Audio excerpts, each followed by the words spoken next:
You're listening to musician, author, and educator Bobby Borg, breaking down music, business, and marketing basics so they stick. Hey everybody, my name is Bobby Borg and welcome to USC's DIY podcast studio. And the topic for my discussion today is trick marketing. And I'm going to break that down into two main areas: why businesses do it and what they should know. I've got a great guest with me today. His name is Ira Kalb.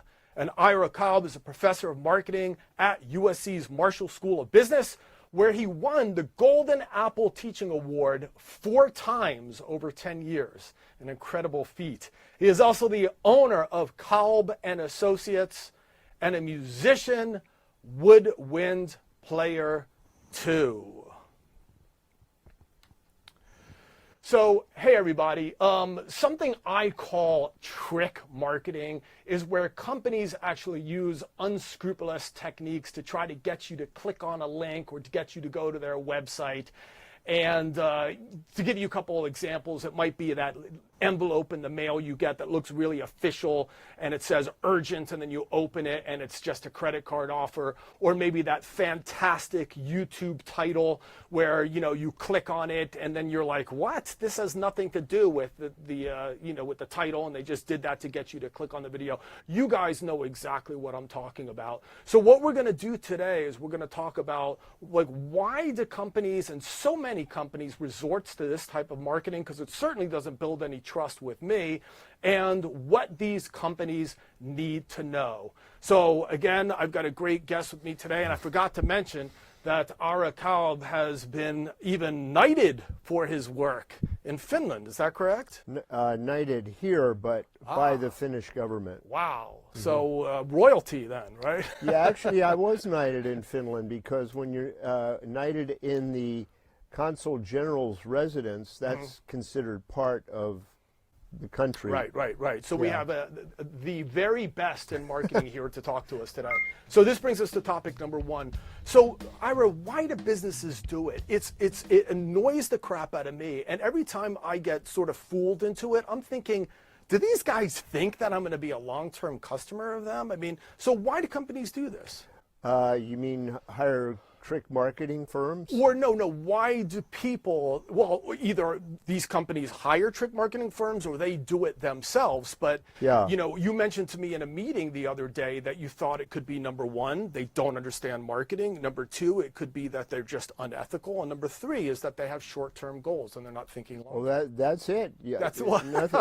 Please elaborate. Nothing for me to say. Well, please elaborate. Yeah, they don't know marketing. Mm-hmm. And they think it's okay. They think marketing is this touchy-feely, let's try to fool people type of a subject, and it's not. Right. It's like any business professional subject.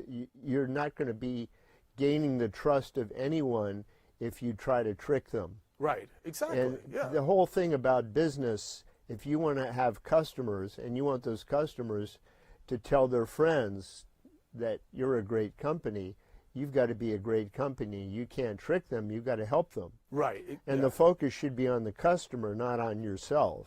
Right.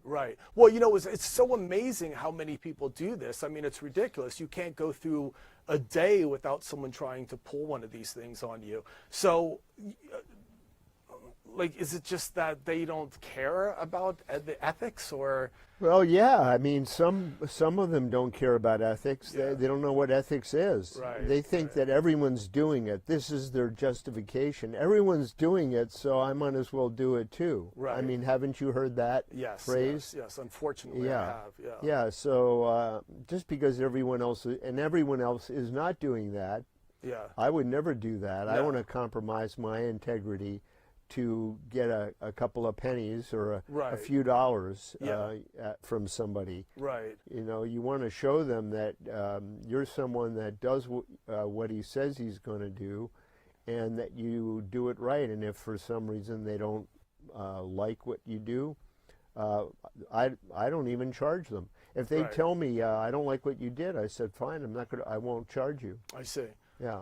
Let's go ahead and talk about point number 2 now, is what do these companies need to know? Like, in other words, there was a recent study by McKinsey, which is a sort of a research firm, I'm sure you've heard of them, that state that the best way to build repeat customers, to get retention, to keep customers over the long term, is to build a trust. Now, you mentioned trust just a few seconds ago. Right, that's it. That's it, right? If I don't trust a company, I have no intention of being with them. And as soon as I feel I'm being tricked, I'm out. Right. Whether or not that's walking onto a car salesman's lot, if I feel like I'm being lured into a sort of like their little trick to buy the extra $5,000 insurance on the car after, or whatever, or the warranty or whatever that I'll probably never use. It loses me. But people that have been always very honest with me and just have said, look, I'm going to be honest with you. We don't do this, but this is what we do, and we'd love to earn your business. Those are the companies I'm more attracted to. Would you agree? Yeah, I mean, if you're a good marketing person, you're a professional, you know what you're doing, you think about the lifetime value of the customer. You're not there to just take their money and trick them. Right. Because there's not going to be any lifetime value there. No. I mean, you like to be having them as a client or as a customer for many, many years. And in order to do that, you have to do a good job, and they have to trust you. Right. To a considerable extent, you have to trust them. Yeah, excellent. Yeah. These are such important, simple, and very basic sales and promotion and marketing techniques, and you guys can read about them in Ira's books. So Ira, thank you very much. You're welcome. Double fist today. All right. You guys, what we've been talking about is trick marketing, and we broke that down into two main areas: why businesses do it and what businesses need to know. So I hope you enjoyed this clip. So hey everybody, my name is Bobby Borg, and we're just trying to break down music business and marketing basics so it sticks. Please make sure that you check out further clips, and also, as I said, please be sure to check out Ira's books. Please be sure to check out Music Marketing for the DIY Musician. Now in its second revision, it talks about a lot of these things I learned from the best. Please be sure to share, comment, like, subscribe, and as I always say at the end of these podcasts, peace, and thank you very much for watching.